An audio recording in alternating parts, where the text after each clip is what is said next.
কত সুন্দর জায়গাটা, আমি একটু প্রেজেন্ট করতেছি আপনারে। এই জায়গার বিল্ডিংটি দেখেন, ওয়াও অসাধারণ, সুপার ভিউ, দুর্দান্ত ভিউ। লাস্টে চমক আছে, পুরাটা চমক চমক করলে চলে। অ্যাকচুয়ালি কাজের পারবেসে আমার যে কত জায়গা ঘোরা হয় বলা বেবা হইল। ওরে বাবা রে, আবার কি গাছ! হ্যাঁ, দেখতে পারতেছেন পুরা রুম শহরটা এর মাধ্যমে দেখা যাচ্ছে।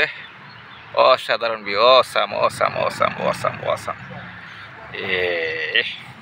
পাহাড়গুলা দেখা যাচ্ছে, অনেক সুন্দর, অনেক দূর। হ্যাঁ, ইয়া পুরো রোম শহরটা কইলে চলে। মোটরসাইকেল থামাই আছে, এই জায়গাটা করতেছি ভিডিওটা। এই যে দেখতেছেন, এইটি নামমু, আমার মোটরসাইকেল ওইদিকে সামনে। এই ডাওনা মুরসি প্রচুর।